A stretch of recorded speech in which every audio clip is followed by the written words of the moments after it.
understand this is starting to happen. The cops don't have to do anything; just show up, and people can die, and they should have a more consideration for that.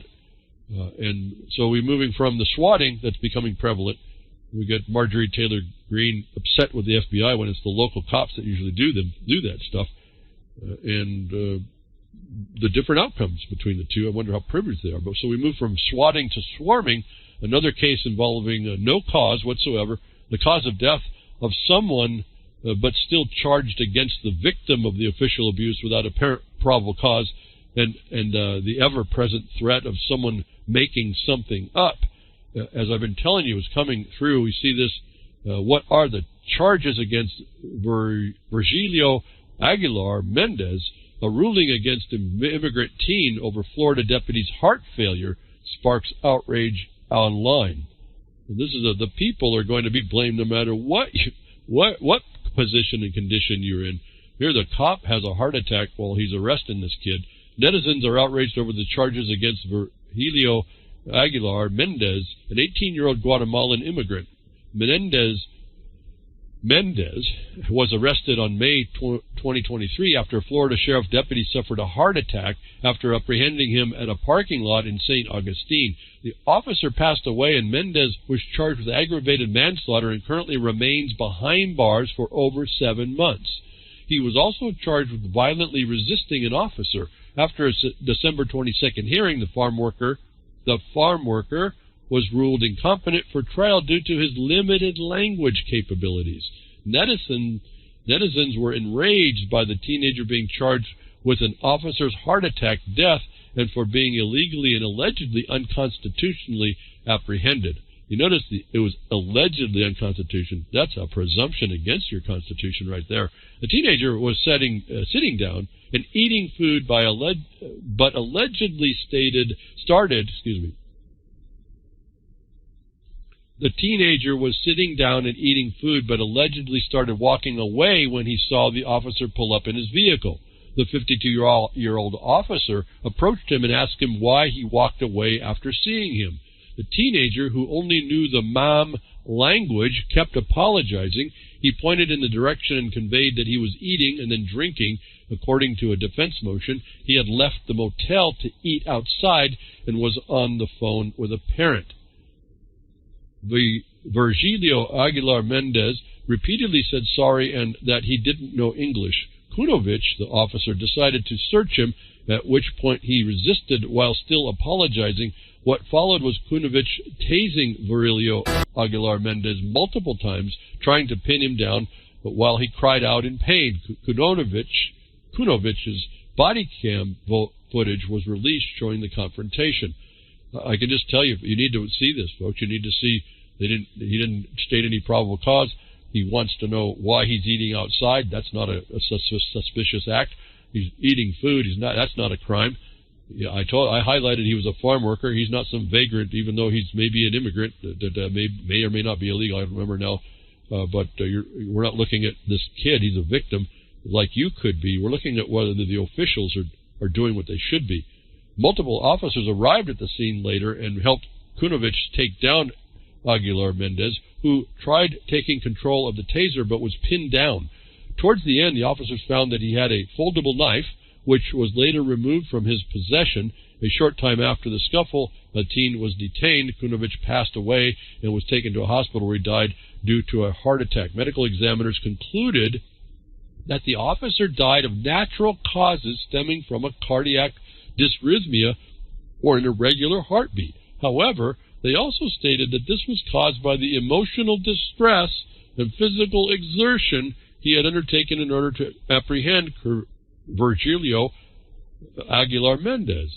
The Office of the State Attorney for the 7th Judicial Circuit of Florida and the St. Johns County Sheriff's Office charged Virgilio with aggravated manslaughter of a police officer and resisting arrest with violence. He has been jailed for 7 months without bond. So now we are presumptively liable for the death of an unhealthy state officer. It sounds just like what we're told happens in a communist China or Soviet Russia. And this story keeps going. Recently here, and they get moved, and we broached the idea. He was not He could not speak the language. This is very important. Listen to what's going on here. These are also defenses.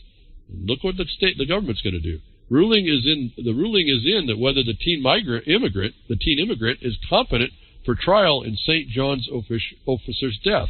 The teen immigrant charged in the death of St. John's County Sheriff's Sergeant, who collapsed and died after struggling to detain him, has been ruled incompetent to proceed to trial.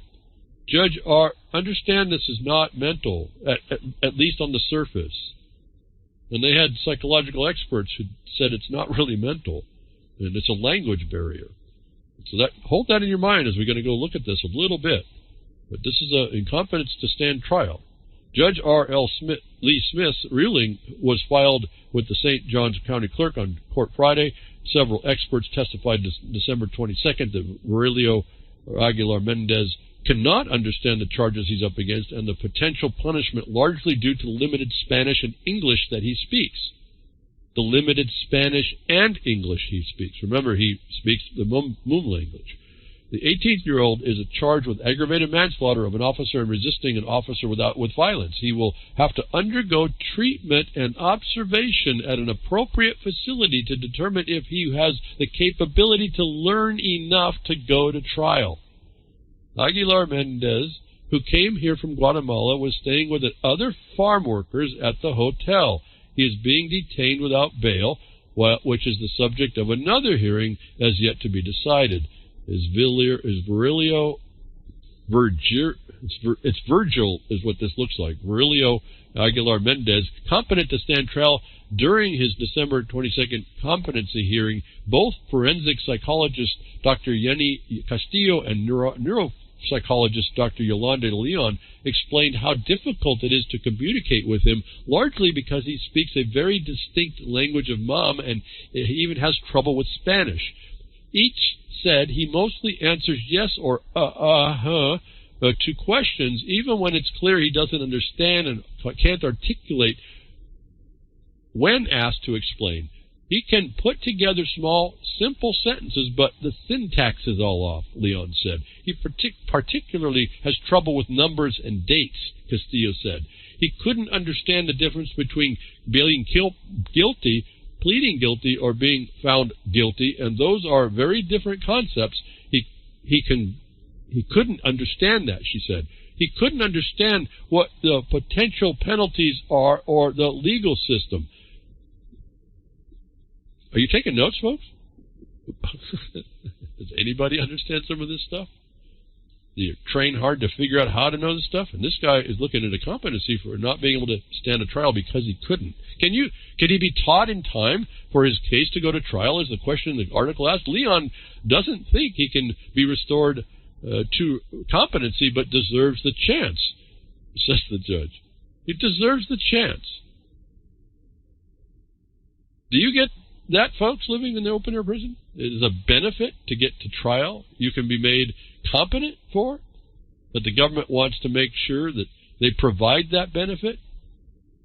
Don't you think it's interesting that he is incompetent? He doesn't get the benefit of being put in prison? If he's not competent, he can't be put in prison. Are you getting this? Are you getting how this starts to work?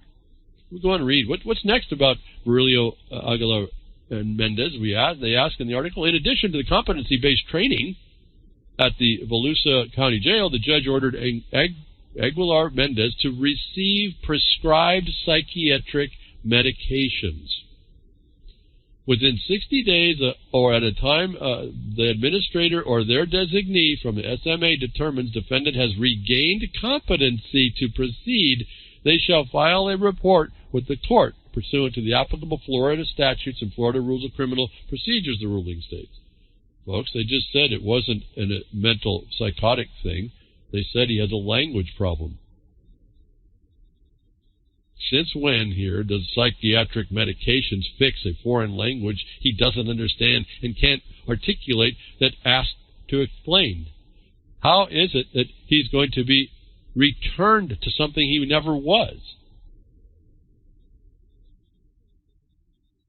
And this is all in an event that's invented by a cop who's dead. They don't have the probable cause to keep him either. It doesn't state, if you look at the video, I don't see any probable cause. Walking away from a cop is not probable cause. See, I'm looking at who in this story needs the psychiatric meds is what I started to think about. Well, here we read some more. This is very interesting stuff going on in this case. The case has received national attention due to the implications of the possible racial profiling of harassment, excessive force, and overcharging. Quote, the incident video clearly shows that the officer initiated contact with the 18-year-old Aguilar Mendez, unnecessarily accusatory and intimidatingly, not simply to gather information, said Domingo Garcia. Those of you that are paying attention, you understand this is a right of investigation, but he has no probable cause to do that as well. And Domingo Garcia is the national president for the League of United Latin American Citizens. Quote, it is unfortunate that the officer later died. Well, why is that? Because he can't state what his probable cause is. Unfortunate for the state, I would think. This is the real problem. The state has the burden. Why is this kid still in prison, in jail, waiting? Why? Now, I can get the bond because he's an immigrant. Whether or not that means he's going to flee, I don't know. But not show up for trial. But this is an interesting little problem that they have here that I'm not seeing resolved. Still, you must not place blame for the death on the young man who was himself a target of excessive force by police and swarming tactics by other officers who arrived at the scenes. So this is the land of the free and the home of the brave, folks? Really? Does my listener agree with this? Maybe you should think this one through. This is a very interesting case with all the swatting and swarming and all this other stuff going on, and the presumption that the state is right all the time, even though it has the burden. Very fascinating what's going on around here. So I'm asking, is it clear with this, or is it more clear that the people have become presumptive criminals in an open-air prison, liable to every consequence, even those caused by the other, a state agent in this case? It was to suffer what I've been repeatedly saying, that you shall suffer these and be subject to like punishment, pains, penalties, taxes, licenses, and exactions of every kind, and to no other equally. And that's the direct declaration of equality that's maintained in 42 U.S.C. 1981. It's your equal rights. We're all going to be treated the same. The state can do no wrong. That's not the way I read this place was supposed to work. So, are you? If you listen to this story, think this through. Are you incompetent to benefit from government care, or might you see a language avoidance making you incompetent? I don't know about you, but I think my language centers is beginning to suffer some misfire, folks. My pronouns are goo, ga, and kuchube. I think, as I listen to that. Why? Speaking of incompetent babble on here, another part, unsound mind for part to miss if and they ain't psychopaths. Sound mind.